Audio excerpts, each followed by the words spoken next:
going, guys? Bit more of an update for you. Um, been doing a bit of filling work in here. Along the tops of this guard, along the top of the plenum, sort of under the firewall part of it. Again, along the top of this guard, and a bird's shit in my car. Anyway, I put a bit of filler in around where there's been a little bit of damage in here. There was a little bit of damage in here, just where something's been dropped on it at some stage. And filled in a few spot welds and bits and pieces like that. But I haven't done much more than that in there. But I'm sort of starting, I'm sort of getting near the ends of these doors and bits and pieces. So as I've been mixing up a filler to do the doors, I've been mixing up a bit extra and started putting it in here. Now this back door that was this is the one that was quite badly sort of damaged. At the same time was then when that was crunched in, that was pushed in. So I'm pretty happy with the shape of this door now. There's a few pinholes and just little bits and pieces like that. But I've got to get some spot putty or something similar. Or I think you can get polyester putty or something like that. That you can just smear in the pinholes and bits and pieces like that. That you get in the filler sometimes when you probably mixed it a bit vigorously or something like that. Or it's probably might have gone off a little bit when you've got to put the spreading the last of it out, and it might have gone just off a little bit and it's left a few pinholes or something. So I've got to do that, and then I think once we get that sorted, again, 4 or 5 coats like the back guards and the boot lid, and a good block back, and that won't be far away. Like this, I think this back guards and boot lid have been, they must be a good 3 weeks now, I suppose. So I'll probably leave them for another week or so, and then I'll start blocking these back and seeing how things come up.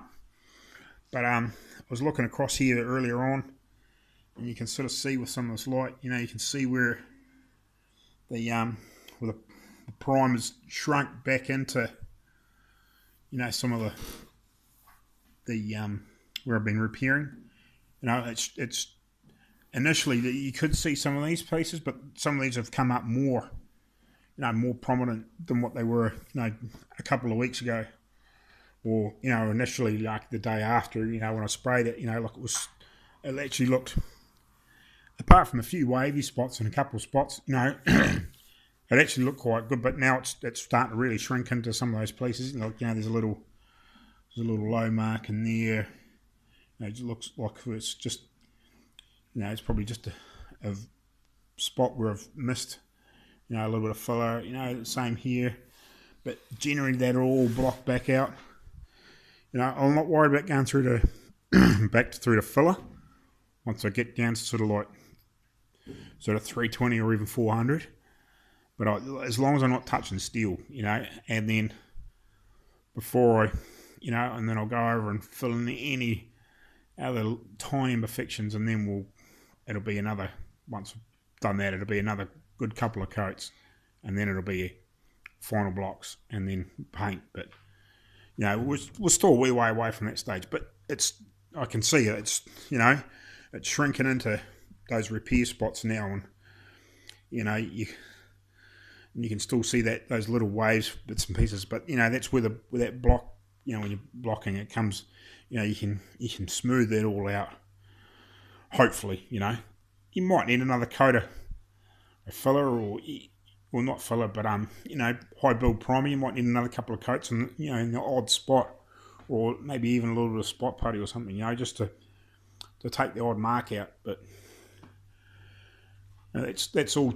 It all takes time, and I'd rather leave things for a while and let them do the shrink than do it and it looks good, and then after a month, where'd that come from? But anyway, so pretty happy with the back door, and just a little bit of spot putty or something, and then we'll better start priming that. Pretty happy with the bonnet. I want to tidy up a few where these repairs, where it's done these repairs in here, where I've cut a bit of rust out and bits and pieces. I want to tidy that up a little bit better somehow. And there's still a few runs in the factory sealer between the two panels. There was some big runs down it, and I got rid of the worst of it, but there's a few other spots where I hadn't taken it off, and I wish I did, but I want to try and clean some of that up before I get into the last turn and start painting, because once I've got paint on it, it's going to annoy the shit out of me, like it's annoying me now. But and get a better coat of primer in the back here, where it just didn't get in when I had it on the car, when I done the initial prime around the car to sort of seal everything off. But generally, I'm pretty happy with the bonnet. Just those few bits and pieces to tidy up underneath. Once I get to my final paint stage, I actually want to buy myself a better gun. I've been doing a wee bit of research on YouTube and bits and pieces like that. I've got a few mates that, professional panel beaters and bits and pieces, like mates that I've had for years, that started out, as apprentices and bits and pieces. But, they've all been working sort of 25 odd years now, and they're professional painters and something like custom body shops and bits and pieces, and they still do general work because it's just the nature of the area. There's just not enough work in the customer. There's not enough cars, but there's a shitload of old cars down here for the population, but you still got to just do the other stuff as well. You just can't specialise here. But anyway, so I've been touring a few of them and been doing quite a bit of research on YouTube because I want to get a better gun, because my gun over here is just a basic generic sort of gun you'd pick up at an auto parts store or a hardware store or something like, where you buy tools and bits and pieces. And generally it actually sprays pretty good. Like I've got it actually apart. Like I've just stuck the tip back on there. Just so you can have a look. Like, it's got quite a reasonable sort of, what do you want to call it? Those the holes, like, the middle ones for your needle, but like the fan holes. Like, it's got quite a reasonable sort of pattern, and it sprays reasonably good. But I've used it a few times just to do basic touch-ups, on a few bits and pieces over the years, and it's okay, just for the general touch-up. But when I'm spending close to basically $1,000 on base coat, and then you got clearance stuff on top of it, I'd rather go and spend a few bucks and buy myself a better gun. I'd love to go buy, like a $600 or $700 or $1,000, DeVilbiss or what are some of the other ones, Waters and stuff like that, that the guys, professional guys use, that are using them all the time. I'd like to spend that sort of money, but I just can't afford to spend that. So that's why I've been doing a bit of research on YouTube. Now, I've come across, there's an Aussie guy, I think he's based in Perth, but I think he's moved around a few times when he's been doing videos. Like, I think he's been in Melbourne and bits and pieces like that. But anyway, he's called The Gunman, and he buys a lot of his stuff from the UK, well, a lot of his guns, and these guys are actually sending him guns now. Higher end ones and lower spec stuff. Well, but they're still good guns. So I've been doing a bit of research there, and he had one there in one of his videos, and it was by this company called ANI, which is, I think it's an Italian gun, and I think it worked out to be about $150 Australian, and I did a wee bit of research myself, and I think I can get it in New Zealand with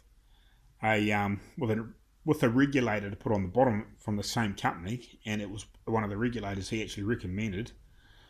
He said it was a nice cheap one, but it was really good. It withstood all the thinners, and and he reckons it's going to take a reasonable amount of abuse over the years. So I'm probably going to get one of those.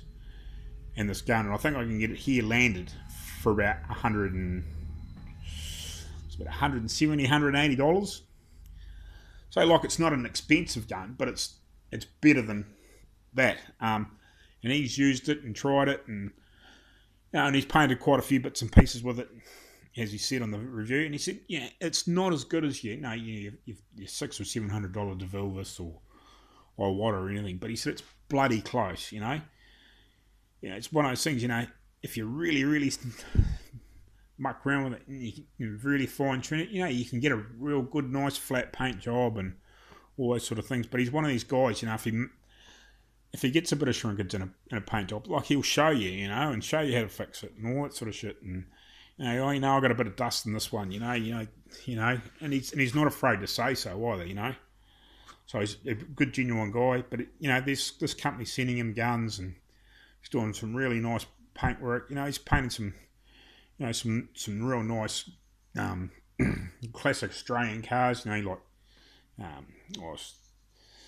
Monaros and higher end stuff too. Like he's painting some really nice stuff and some really, he's painting like water based paints and all that sort of stuff. Like he's painting it all sort of stuff. And he's putting it through all sorts of guns.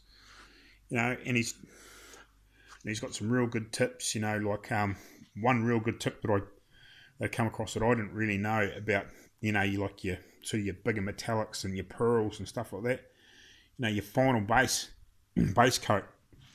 You might put your first one on, just reasonably light to seal things up, and then you'd put on maybe a couple of wetter ones, so it's got quite a bit of gloss on it when you before it dries off, you know what I mean, or flashes off. But you said, the last coat, keep it reasonably dry. Don't pump it on real wet, because what that does is it helps the metallics and the pearls stand up. So you get that real nice flip-flop with your pearls, and you get that real nice good sparkle with your metallics. So, that's one good thing, so don't pour it on real wet for that last coat. Keep it reasonably, not real dry, but, pretty dry, sort of hard to explain, but, when you watch the videos, you understand. With painting a few bits and pieces over the years, and I'm painting a bit of stuff at work with trucks, so I'm painting chassis and repainting a few trailers. So I've got a bit of an idea, but anyway, and another good tip was, I want to buy this ANI F-150 gun, and it's the Italian gun, and it's cheap as but it's really good quality, everything's like he said, it's a bloody good gun. And he says, for a guy that hasn't got a lot of money but wants a good gun, and it's going to get a good finish, and will do most things, and you can get it any tips, just about any tip size you want, right down to, I think about 1 mil, but you can get right out to 2.5, if you want to spray like some, some like real heavy high build primers, or even you could just about mix it just with just the primer and the hardener. You just about spray it, without any reducer in it to thin it down so it'll spray.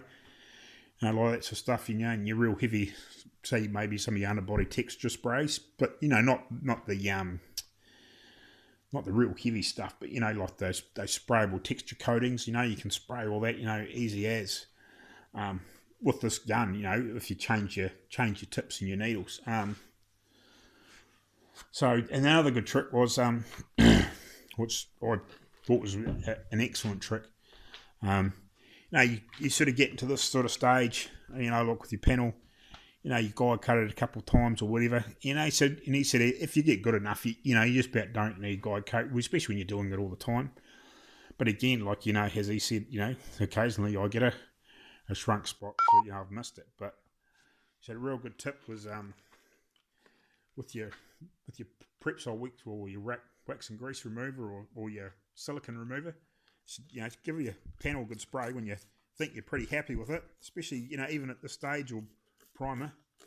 Give it a good spray off, get it nice and wet.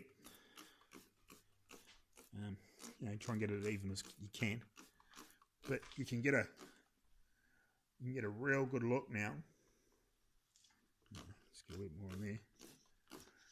but before it sort of dries off. But you can get a pretty good look to see.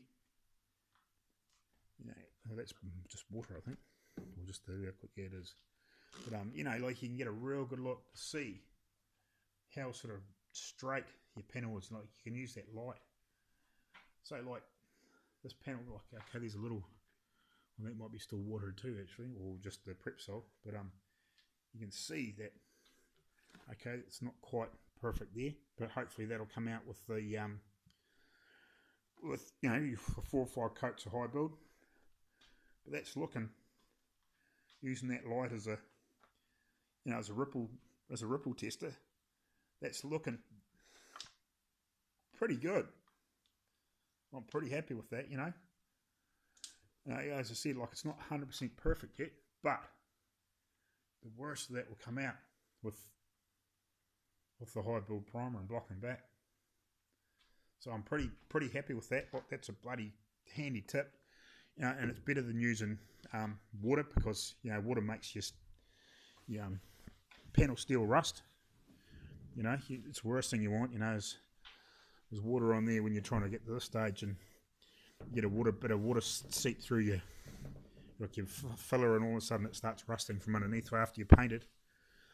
So at least your prep sol or your wax and grease remover doesn't affect that sort of in that way. So that's another good tip for you if you don't know that one.